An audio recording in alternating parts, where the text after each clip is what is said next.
سلام بچه‌ها، مخلصم و چاکرم. خوش اومدین به چنل خودتون بچه‌ها. مخلصم. بچه‌های خفن مفن چنل، توی این قسمت بچه‌ها ادامه پادکست گفتگو با دختر تاجیک رو داریم که در ایران متولد شده و زندگی و اینها کرده. ادامهش رو با هم دیگه میبینیم. پس تا آخر ببینید که این پارت هم خیلی قشنگ و جذابه. لایک کامنت حساب یادتون نره بچه‌ها و بریم و بیایم. Let's go.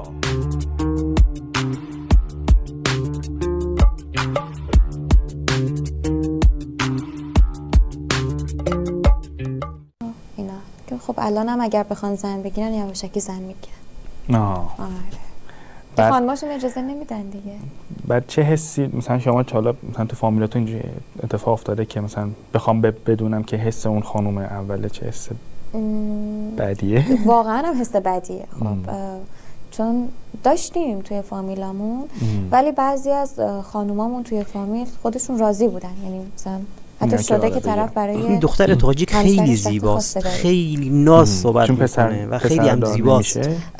چرا اتفاقا پسرم داشت ولی خب میخواست باز برای خواست یه جوراب دیگه پوشه. به همون فرهنگشون هم همونه دیگه، دقیقاً میرن همون روش خواستگاری و مراحل. آره یکی میخواد بره خواستگاری که سریع انجام میده دیگه. اون مراحل خواستگاری این چیزا نیست.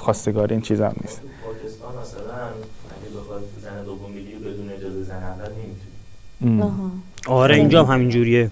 خود قانون جریمت میکنن ولی نه فقط تو تاجیکستان باید بریم.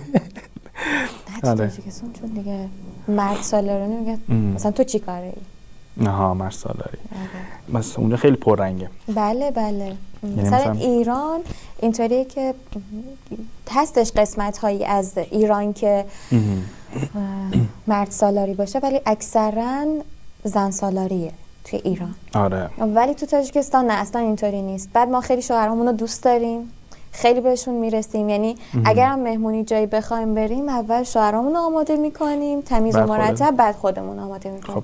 چون شوهر رو نماد قدرت میدونیم از این لحاظ که میگیم که آره الان مثلا اگر همسر منو کسی ببینه چه فکری راجع به من میکنه. مثلا میگن که خانومش بد سلیقه است و خانومش مرتب نیست، یعنی خانومشون رو از روی همسرشون میسنجن.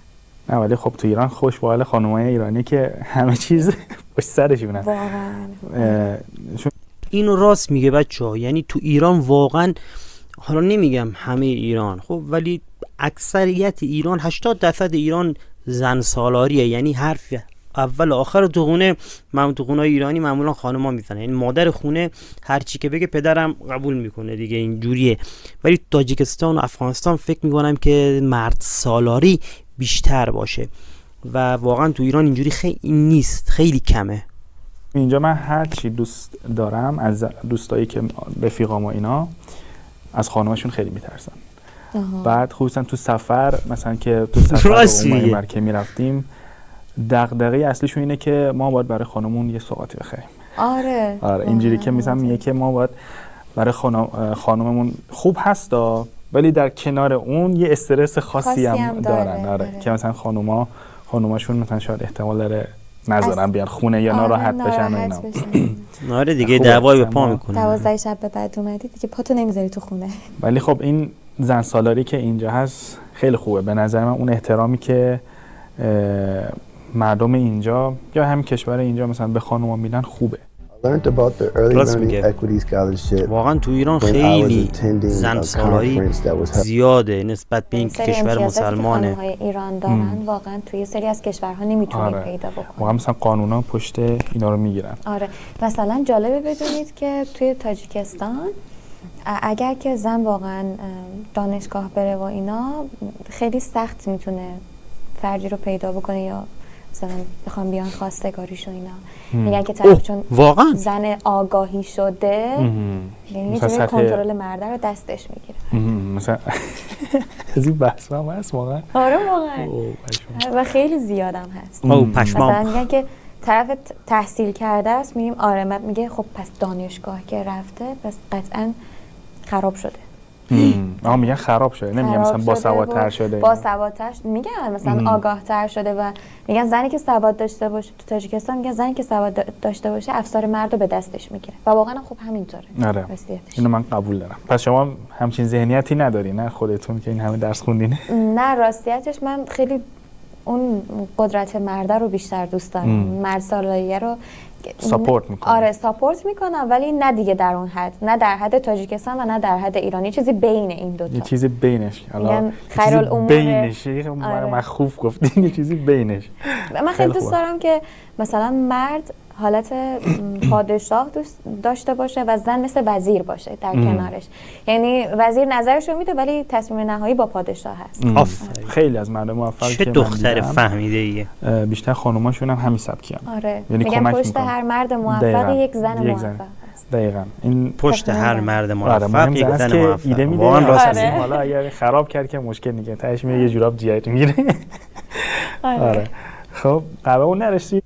بعد جالب چیه بچه؟ جالب اینه که توی ایران اگه مثلا طرف خانومش مرده فوت کرده ولی مثلا دیگه ازدواج نکرده، یعنی داری مثلا ما رئیس جمهور ما آقای پزشکیان مجرده، خانومش در مثلا چندین سالی پیش فوت کرد، تصادف کردن و فوت کرده و دیگه ازدواج نکرده، یعنی الان رئیس جمهور ما عزبه و مجرده. دستت درد نکنه.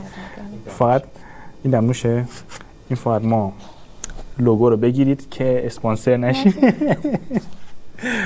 این چی هست؟ منم قهوه که گفتم ها، دستت درد نکنه.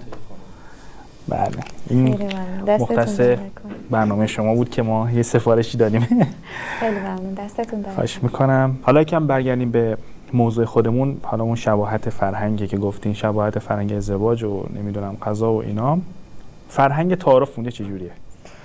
ما خیلی آدمای تعارفی نیستیم راستیتش. یعنی اگر واقعا کسی بخواد مهمون بیاد خونه‌شون نمیگه حالا یه سر به ما بزنین مثلا یا بفرمایید تو دم در برده و اینا، نداریم. یعنی اگر واقعا شرایط خونه اوکی باشه میگه که بفرمایید تو و طرف واقعا میفرماید تو. یعنی در این حد میان تو دیگه. یه قصد دیگه میاد. ما درمون بازه همیشه و در خونه ها بازه. از اون جایی که ما مهمون نواز هستیم و اینا، ممکنه یا همسایه یا سرزده بیاد داخل و سلام علیک کنه و بشینی چای بخوری، صبحونه با همسایه باشه، ظهر با دو تا همسایه اونورترت باشه. اصلا خیلی با هم دیگه اوکییم و همیشه همدیگر رو میشناسیم. مثلا توی لایک داره، واقعا عالیه.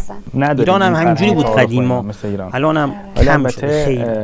مثلا سر سفره توی مهمونه ایرانی اینطوریه که اگر که طرف یه چیزی رو بخواد بگه نکنه من این چیزو بردارم بعد مثلا میزبان ناراحت بشه و بگه که وای چقدر زیاد خورد. مثلا اینجوری ما اینجوری نداریم. هر کسی که بخواد چیزی بخوره بدون تعارف برمی‌داره. آره مثلا میگه فلانی میوه رو بده اینور. نمیگم بفرمایید. نه زیاد نداریم از این چیز، چون میزبان واقعا ناراحت میشه، میگه مثلا من اینقدر برای شما زحمت کشیدم شما دیگه بدون تعارف میکنید. و اونم بدون تعارف میگه غذا خیلی مزه بود.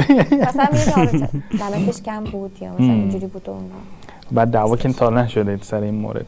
نه والا یادم نمیاد که درشه، ولی یه مهمونی بود طرف قوری چایی آورده بود، بعد اومد چند دقیقه بعد دید هیچکی چایی نخورده و خیلی ناراحت شد که چرا شما چایی نخوردید، من شما رو دعوت کردم چای مخصوصه و فلانه و بهمانه و اینا.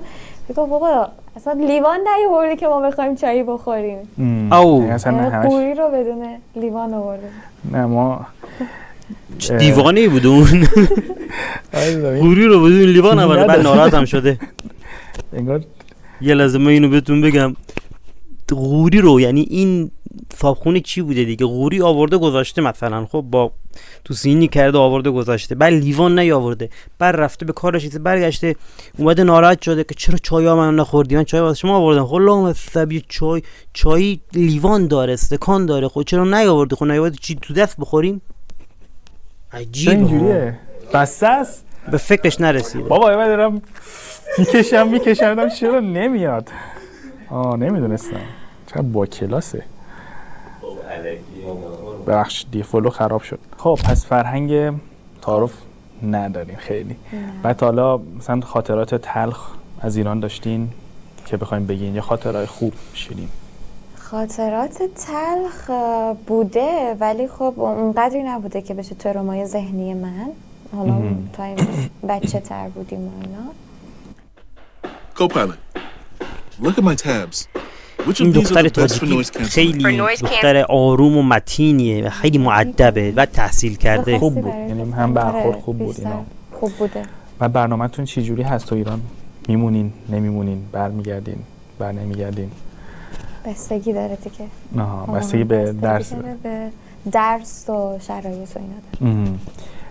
بالا یه سوالی میخوام ازتون بپرسم، حالا نمیدونم که میشه پرسید یا نه، ولی ربطی به سن خانوما نداره.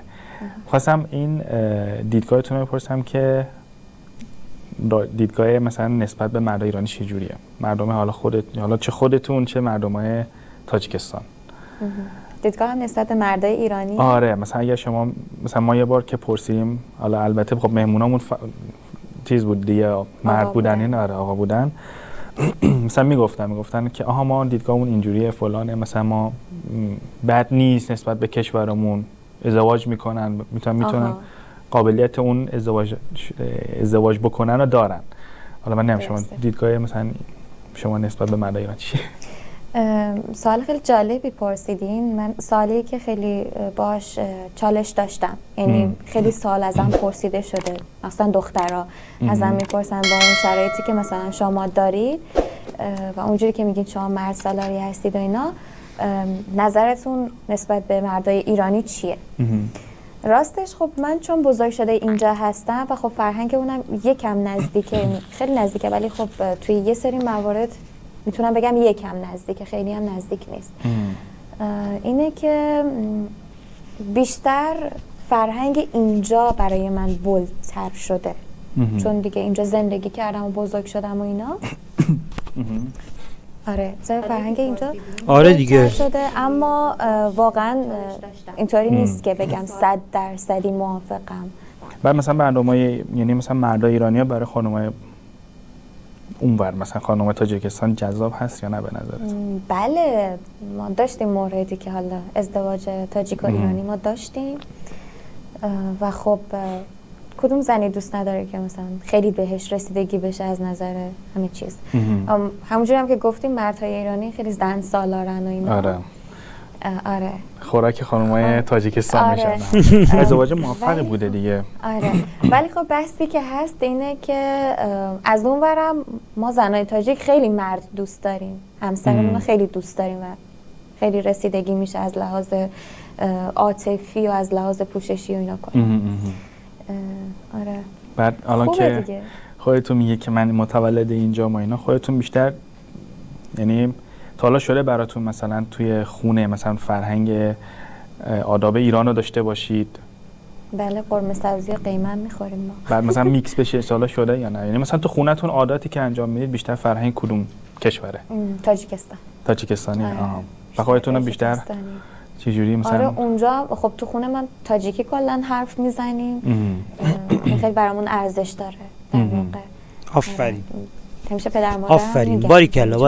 انسان فرهنگ خودش رو توی کشور دیگه هم که باشه نباید فراموش باشه. واقعا کاملا سنتی و چیز هست. خیلی خوبه. بعد ماشاءالله موسیقی ایرانی چی ترجیح میدین؟ تا حالا گوش کردین؟ موسیقی ای جانم، ای تختی. برای تختی خوبه. واقعا فن پروپلاس آقای محسن چاوشی هستین، چون به نظر من ایشون آهنگاشون جوریه که مخاطب خاص میطلبه. مثلا اگر دقت بکنین همینجوری بخواین عادی گوش بدین چیزی از آهنگ و این متن و اینا اصلا متوجه نمیشین، ولی اگر دقیق زوم بکنید خیلی قشنگ جذابه. عمیق معنی داره. اون مطلب صحبت. چون میگن که مثلا این آهنگا بعضیا برای ملودیش گوش میدن، ملودی مثلا اون تونی که داره خوشحال، غمگینه، اون فلان، ولی چاوشی نه، اون ریلیکسش که آماده میکنه واقعا فوق العاده است. مثلا یکیش که معروف بود ساعت دیواری بود، نه اشتباه نکنم، اون خیلی جذاب بود. بعد آهنگ تاجیکستان چاوشی رو بچه شما میشناسید؟ محسن چاوشی رو من خیلی خواننده قدیمیه، البته واسه نسل ماها هست که ما مثلا در 60 و 70 ما در 60 و 70 1990 میشه دیگه، درسته؟ خیلی برامون جالبه، مخصوصا اون اوایل که اومده بود تون صداش خشکه. خب یعنی چجوری بهتون بگم، خش داره صداش. خب بعد خیلی قشنگ میخوره، مثلا شعرهای خیام و مولوی و اینها رو هم میخونه. یا مثلا یه آهنگ خونده بود واسه حضرت زهرا، حضرت علی و اینا، که میگفت که گلای یاس تو باغچه غروبا بونه میگیرن، همشون یه عهدی بستن سر خاک تو بمیرن. نزدیک به فارسی یا نه؟ مثلا سبکش اینجوری هست یا نه؟ یا اونا مثلا ملودی هن؟ اکثر آهنگای تاجیکی و افغانستانی حتی خیلی شادن، خیلی شادن، مردم شادی. آره کلن، چون رقص و بازی و اینا زیاد هست توی جشن و اینا، خیلی رقص و اینا معروفه، کلن از چیزای شاد استفاده میکنن. این اینسترومنتالی و ملودی بازه. آره دقیقاً.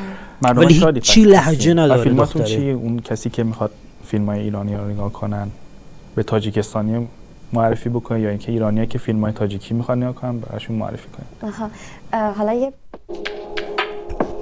تبلیغات چینی هم نگاه کنیم، یه درآمدی واسش بشه و حالا بذاری کم بره، برو تا بدونم راه کردن بزنم دیگه. که هست اینه که وقتی که من میگم تاجیکم میگه که شما همشهری همون هستید که توی در چشم باد یه دختر تاجیک اومده بود خیلی همسرش رو دوست داشت و فلان، شما اونجوری هستی، یعنی هستین تاجیک.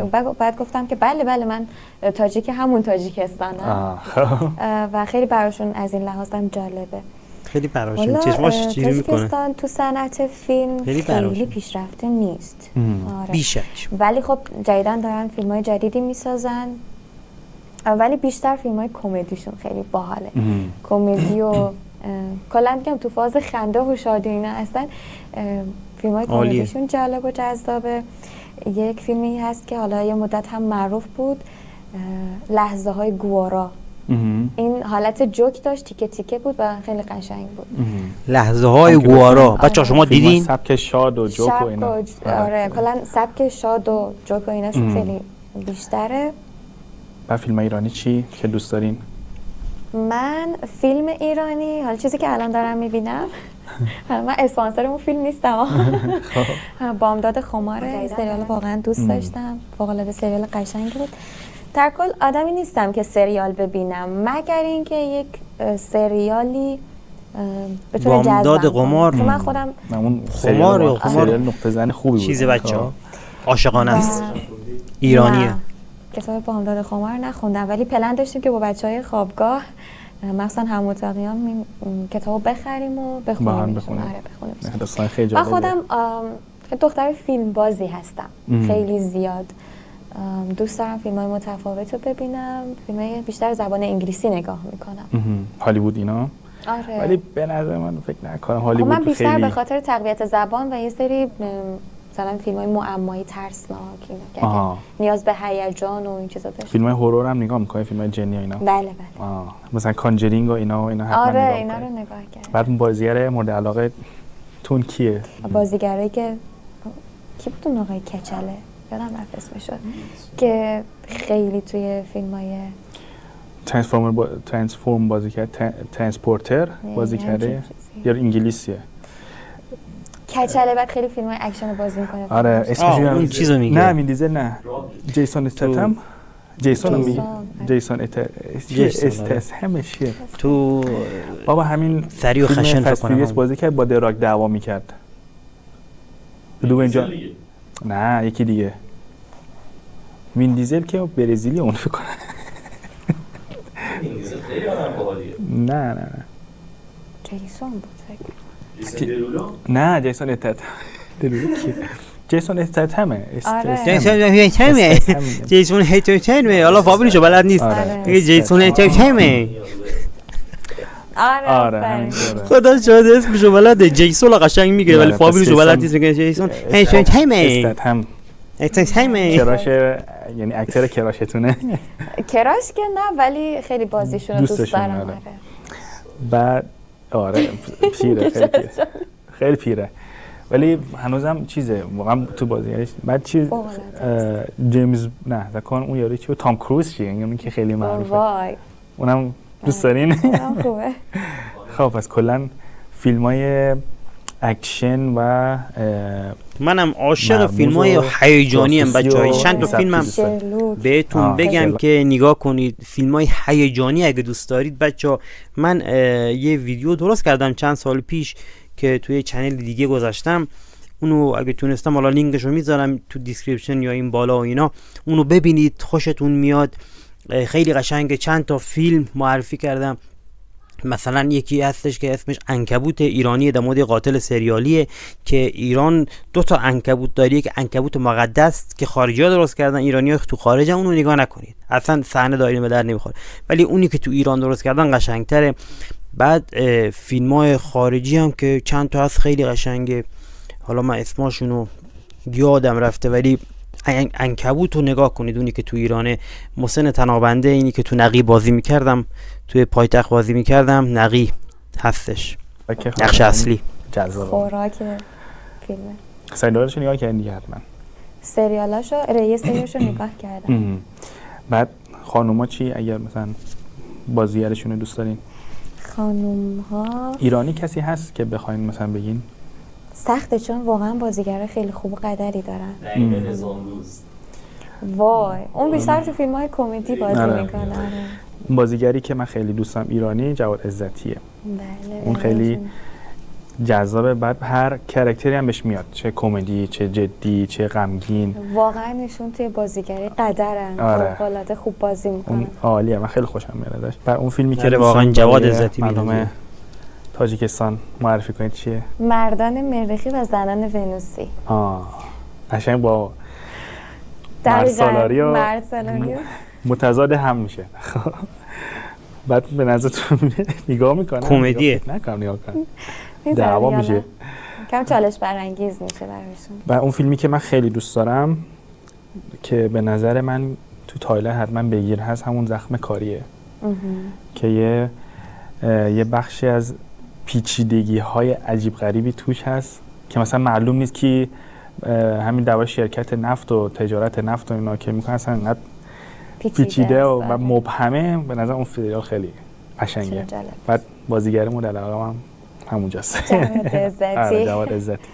حالا یکم از بحث فیلم و فرهنگ و بیایم بیرون، سوالا بخوایم، یعنی برنامه رو بخوایم چالش برانگیزتر بکنیم، من عاشق یک چالشی کلمه فارسی رو اگه شما که کار دوبله هستین به 3 حالت، یک کلمه یا جمله.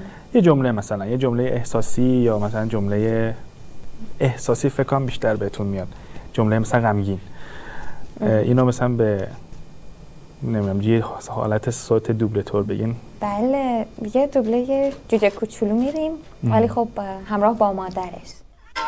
Kids are great, but sometimes they can be quite the handful.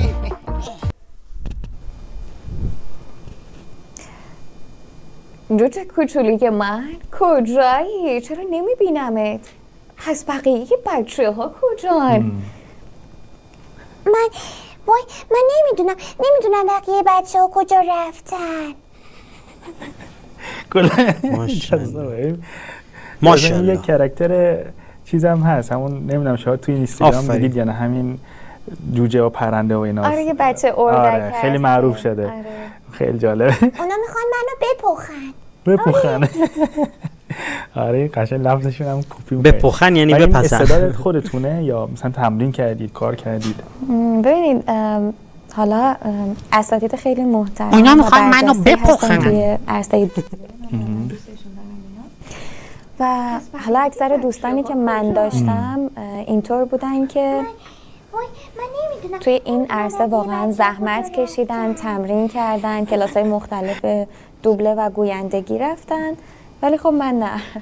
یعنی استعداد درونی خودتون بود. آره خیلی علاقه بعد داشتم. بعد شده مثلا نشان، مثلا نمیدونم این نقشه‌هایی که صدا دارن شما رو استفاده کنم مثلا. آره اتفاقا یک خاتون و خانومشون و مادرم رفته بودیم جایی و برگشتنی که می‌خواستیم برگردیم سمت خونمون، این رانندمون گفت که من نشان میزنم و از اون طریق ما پیش میریم. گفتیم که باش اوکی.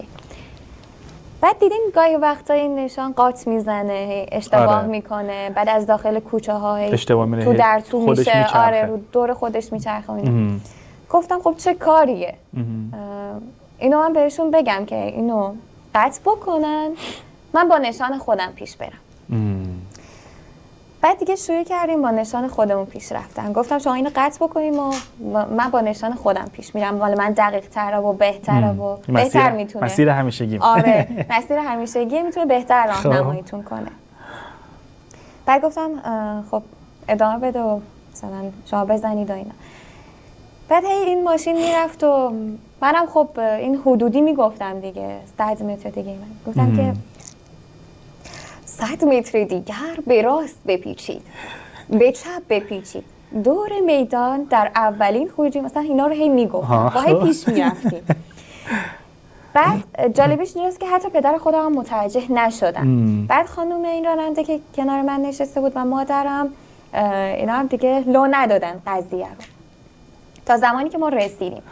گفتم مسافرین محترم شما به مقصد رسیدید. بعد اینو که گفت چقدر نشان شما با ادب و خیلی بیشتر چیز میکنه. من گفتم گوشیتون چیه؟ آره بعد گفتن که گوشیتون چیه، چقدر مثلا کیفیت صدا خیلی واضح تره و اینا، دم گوشش انگار. آره وسط هم نشسته بودم. بعد دیگه واقعا صداش حتی مثل همونه، واقعا متوجه نشد که من یه همچین حرکتی زدم و اینا. بعد یهو خانومش از خنده ترکید، گفت که کار خودش بوده. بعد گفت یعنی ما تا اینجای کار داشتیم با شما پیش می‌اومدیم.